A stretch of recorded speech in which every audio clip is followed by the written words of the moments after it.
Hello मेरे प्रिय भक्तों, आज हम सुनेंगे महाशिवरात्रि व्रत कथा। महाशिवरात्रि का व्रत फागुन मास के कृष्ण पक्ष की चतुर्दशी को किया जाता है। इस दिन व्रत रखकर भक्त भगवान शिव की आराधना करते हैं और उनकी कृपा प्राप्त करते हैं। महाशिवरात्रि व्रत कथा का पाठन इस व्रत का महत्वपूर्ण हिस्सा होता है।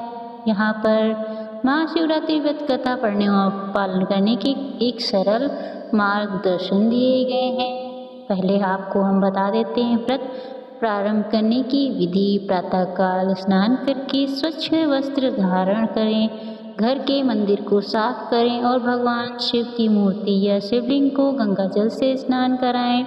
व्रत का संकल्प लें और पूरे दिन भगवान शिव की पूजा और उपवास का पालन करें। पूजा सामग्री: गंगा जल, दूध, दही, शहद, बेलपत्र, पुष्प, धूप, दीप और फल। भगवान शिव को सफ़ेद चंदन और भस्म अर्पित करें। शिवलिंग पर दूध, जल, बेलपत्र चढ़ाना अनिवार्य है। पूजा का समय: रात्रि को 4 पहर की पूजा करें। प्रत्येक पहर में शिवलिंग पर जल, दूध और पंचामृत चढ़ाएं। ओम नमः शिवाय मंत्र का जाप करें। शिव चालीसा और महामृत्युंजय मंत्र का पाठ करें। व्रत खोलने की विधि: अगले दिन ब्रह्म मुहूर्त में स्नान करें और भगवान शिव की पूजा करें। फल, दूध और सात्विक भोजन ग्रहण करके व्रत समाप्त करें। महाशिवरात्रि व्रत की कथा: एक बार चित्रभानु नामक एक शिकारी था। पशुओं की हत्या करके वह अपने कुटुंब को पालता था। वह एक साहूकार का ऋणी था, लेकिन ऋण समय पर न चुका सकने पर क्रोधित साहूकार ने उसको शिव मठ में बंदी बना लिया। संयोग से उसी दिन शिवरात्रि थी। बंदी रहते हुए शिकारी मठ में शिव संबंधी धार्मिक बातें सुनता रहा। वहीं उसने शिवरात्रि व्रत की कथा भी सुनी। संध्या होने पर साहूकार ने उसे बुलाया और ऋण चुकाने के लिए पूछा तो शिकारी अगले दिन सारा ऋण लौटा देने का वचन दिया। साहूकार ने उसकी बात मान ली और उसे छोड़ दिया। शिकारी जंगल में शिकार के लिए निकला, लेकिन दिन भर बंदी गृह में रहने के कारण भूख प्यास से व्याकुल था। सूर्यास्त होने पर वह एक जलाशय के समीप गया और वहां एक घाट के किनारे एक पेड़ पर थोड़ा सा जल पीने के लिए लेकर चढ़ गया, क्योंकि उसे पूरी उम्मीद थी कोई ना कोई जानवर अपनी प्यास बुझाने के लिए यहाँ जरूर आएगा। वह बेल पत्र था। उसी पेड़ के नीचे शिवलिंग भी था, जो सूखे बेल पत्रों से ढके होने के कारण दिखाई नहीं दे रहा था।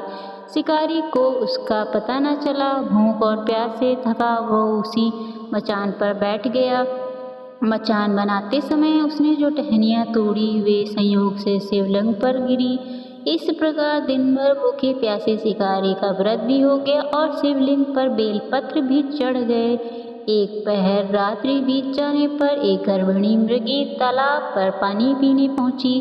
शिकारी ने धनुष पर तीर चढ़ाकर ज्यों ही प्रत्यंचा खींचा, उसके हाथ के धक्के से कुछ पत्ते और जल की बूंदें नीचे बने शिवलिंग पर गिरी और अनजाने में ही शिकारी की पहले प्रहर की पूजा हो गई। मृगी बोली, मैं गर्भिणी हूँ, शीघ्र ही प्रसव करूंगी। तुम एक साथ 2 जीवों की हत्या करोगे, जो ठीक नहीं है। मैं बच्चे को जन्म देकर शीघ्र ही तुम्हारे समक्ष प्रस्तुत हो जाऊंगी, तब मार लेना। शिकारी ने प्रत्यंचा ढीली कर दी और मृगी जंगली झाड़ियों में लुप्त हो गई। कुछ ही देर बाद एक मृगी उधर से निकली।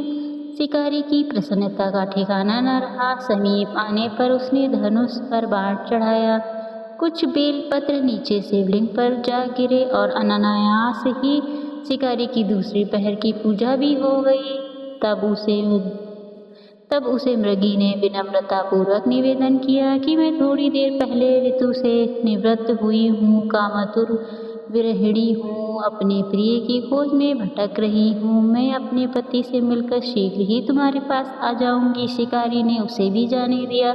2 बार शिकार को खोकर वह चिंता में पड़ गया। रात्रि की आखिरी पहर बीत रहा था, तभी एक अन्य मृगी अपने बच्चे के साथ उधर से निकली। शिकारी धनुष पर तीर चढ़ाकर छोड़ने ही वाला था कि मृगी बोली, मैं इन बच्चों को इनके पिता के हवाले कर लौट आऊंगी, इससे मुझे मत मारो। शिकारी हंसा और बोला, सामने आई शिकार को छोड़ दूं मैं? ऐसा मूर्ख नहीं, इससे पहले मैं 2 बार अपना शिकार खो चुका हूँ। मेरे बच्चे भूख प्यास से तड़प रहे होंगे। उत्तर में मृगी ने फिर कहा, जैसे तुम्हें अपने बच्चों की ममता सता रही है, ठीक वैसे ही भी मुझे इनकी फिक्र है, इसलिए सिर्फ बच्चों के नाम पर ही थोड़ी देर के लिए जीवन दान मांग रही हूँ।